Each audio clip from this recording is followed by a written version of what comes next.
Paul's first letter to the Corinthians, chapter 7. Now, concerning the things about which you wrote to me, it is good for a man not to touch a woman. But because of sexual immoralities, let each man have his own wife, and let each woman have her own husband. Let the husband give his wife the affection owed her, and likewise also the wife her husband. The wife doesn't have authority over her own body, but the husband does. Likewise, also the husband doesn't have authority over his own body, but the wife does. Don't deprive one another unless it is by consent for a season, that you may give yourselves to fasting and prayer, and may be together again, that Satan doesn't tempt you because of your lack of self-control. But this I say by way of concession, not of commandment. Yet I wish that all men were like me. However, each man has his own gift from God, one of this kind, and another of that kind. But I say to the unmarried and to widows, it is good for them if they remain even as I am. But if they don't have self-control, let them marry, for it is better to marry than to burn with passion. But to the married I command, not I, but the Lord, that the wife not leave her husband. But if she departs, let her remain unmarried, or else be reconciled to her husband, and that the husband not leave his wife. But to the rest, I, not the Lord, say, if any brother has an unbelieving wife, and she is content to live with him, let him not leave her. The woman who has an unbelieving husband, and he is content to live with her, let her not leave her husband. For the unbelieving husband is sanctified in the wife, and the unbelieving wife is sanctified in the husband. Otherwise your children would be unclean, but now they are holy. Yet if the unbeliever departs, let there be separation. The brother or the sister is not under bondage in such cases, but God has called us in peace.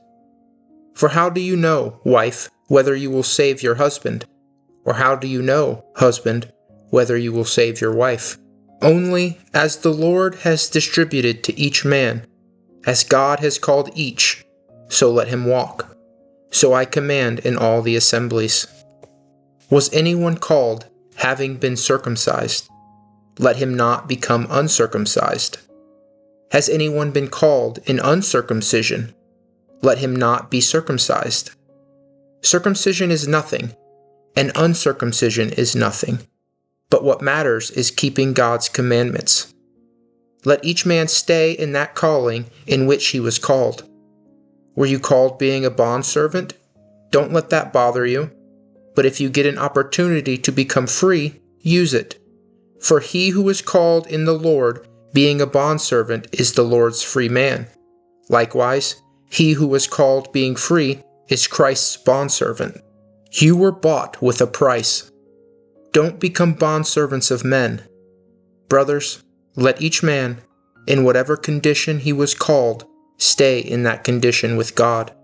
Now, concerning virgins, I have no commandment from the Lord, but I give my judgment as one who has obtained mercy from the Lord to be trustworthy.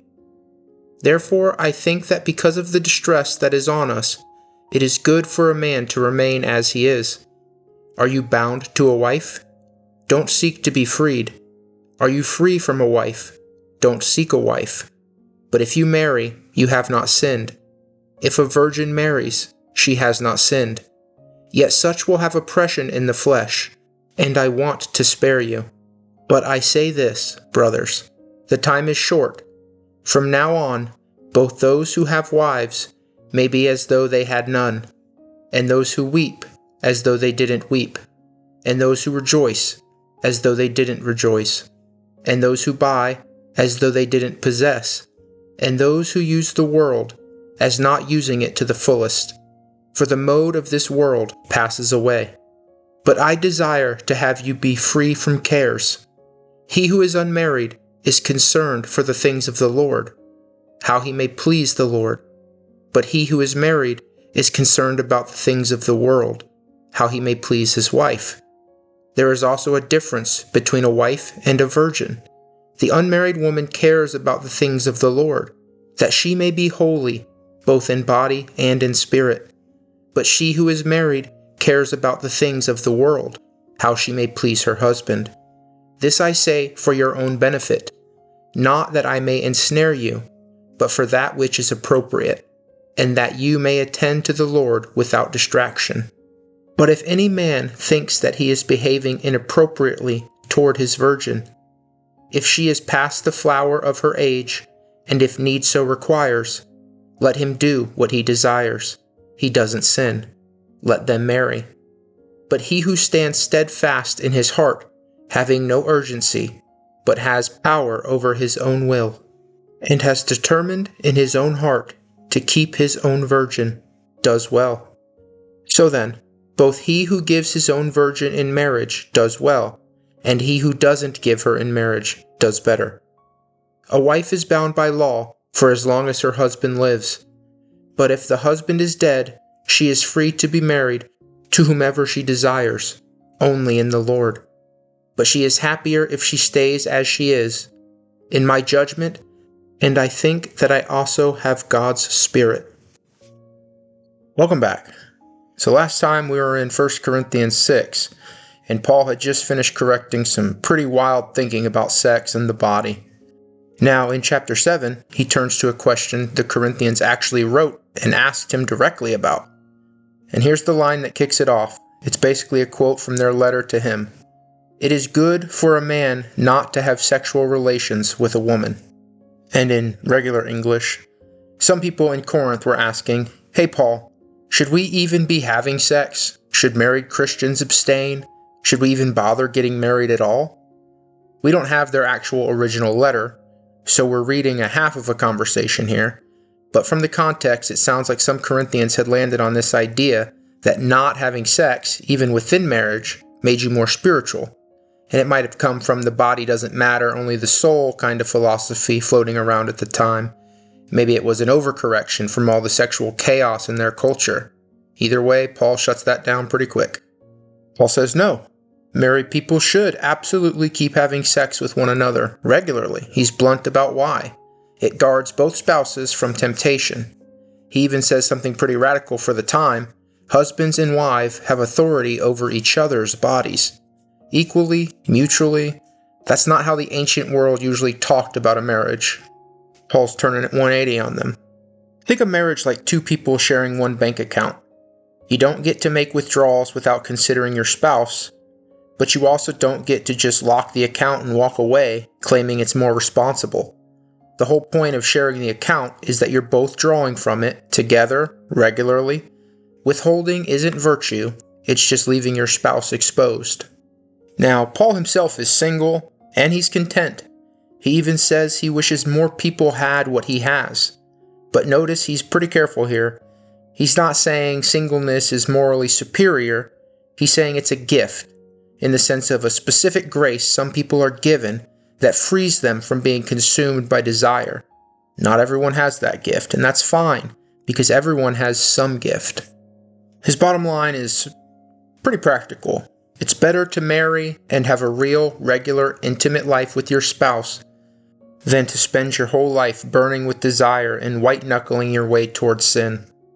Next, Paul tackles divorce, and he's clear. Marriage is meant to be permanent.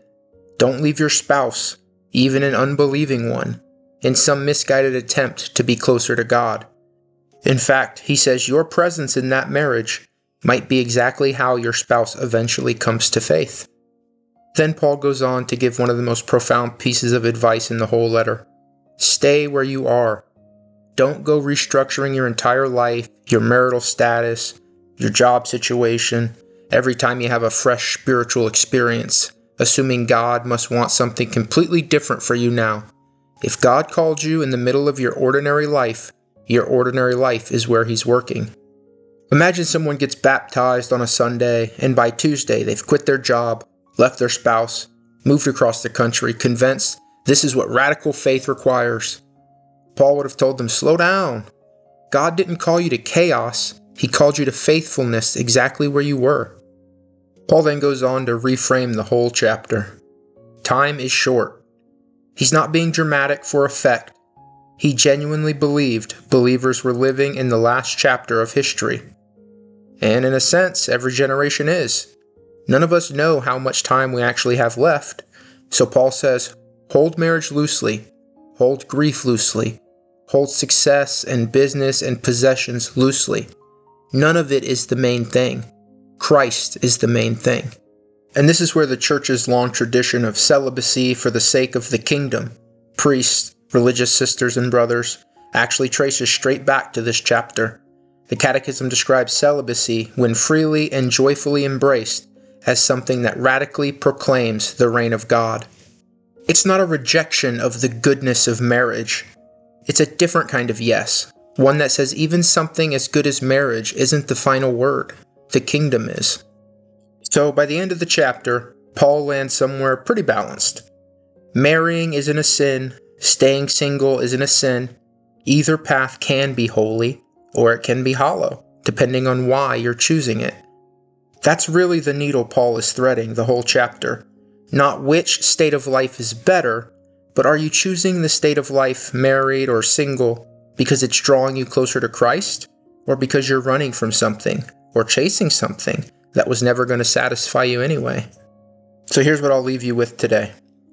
Whatever state of life you're in right now, married, single, dating, widowed, discerning, ask yourself honestly, am I holding this loosely, with my hands open to God, or am I gripping it so tightly that it's quietly become the thing that I actually trust in more than Him?